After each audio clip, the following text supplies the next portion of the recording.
Hi everybody, welcome to day 4 of our virtual STEM camp. I'm Leslie with the United States Marshals Museum, and today we are going to be doing powder analysis. Now, you might ask, what is powder analysis?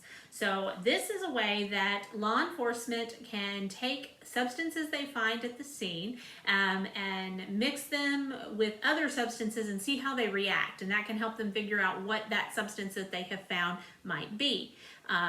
Now, I say powder analysis today. There can be a variety of substances that law enforcement does this with. We're going to use 3 different powders today. So I have 3 powders here. I have some cornstarch, I have some sugar, and I have some baking soda that you're going to see in just a minute.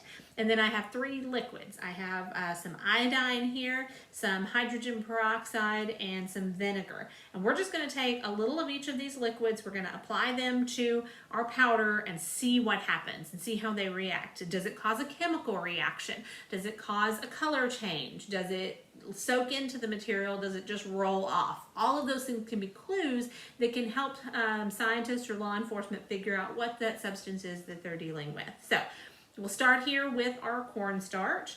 So I'm going to take a little vinegar. This is vinegar. I've got a pipette here that I'm using, but if you don't have any of these at home, then just a spoon or whatever you have will work just as well.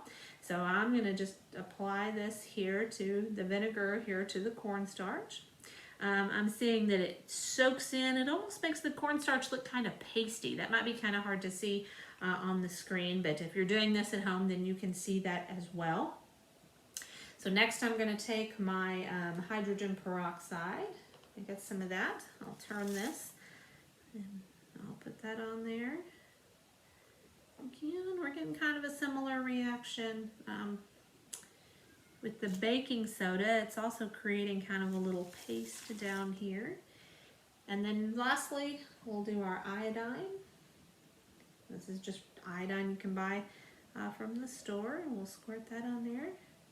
Now you can see it kind of just rolls off a lot of it. There's a puddle of it up here, and it's kind of turning a black color as well. That might be kind of hard to see, but it's brown down here, but it's turning more of a black up here, almost, or a dark or a purple color up here on the where it's puddled into the cornstarch. So we do have a little bit of a reaction there. So that is our cornstarch. I'm going to set this to the side, and next we will look at our sugar. So we've got, again, we're going to go back to our 3 substances. If you've got yours set up too, you can be doing this along with me. We're going to do our vinegar there. Just kind of soaks in like water. Our hydrogen peroxide, we'll turn this. We're getting a similar, it almost actually looks like it goes in a little bit more on the sugar than the vinegar does. It kind of made it pit, almost like it was eating through the sugar. So that's an interesting thing. And then our iodine. Again, we'll turn this where you can see. And we'll drop our iodine on there. Kind of runs off there. We don't get a color change or anything like we did with the cornstarch with that. So that's our sugar. And then lastly, we will do our baking soda. So for our last time here, we will get our vinegar. Let's see what happens with our vinegar. Oh, there we go. Now we're going to get a little reaction. You can see the bubbles coming up there. We're starting to fizz with our vinegar, and then it makes almost like a paste looking, kind of hardened.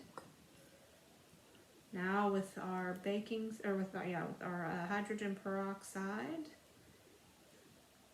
it's taking it a while to soak in.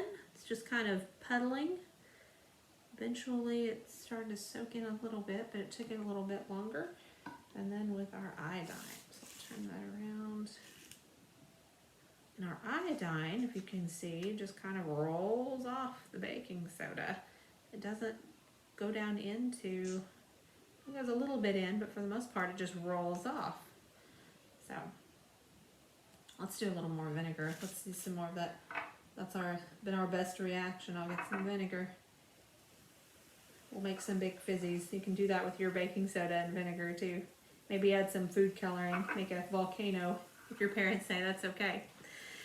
All right, so that is our powder analysis for today. So again, if you've got other powders at home, you've got other liquids, this is a great thing to just experiment with and see what happens between different materials that you can mix.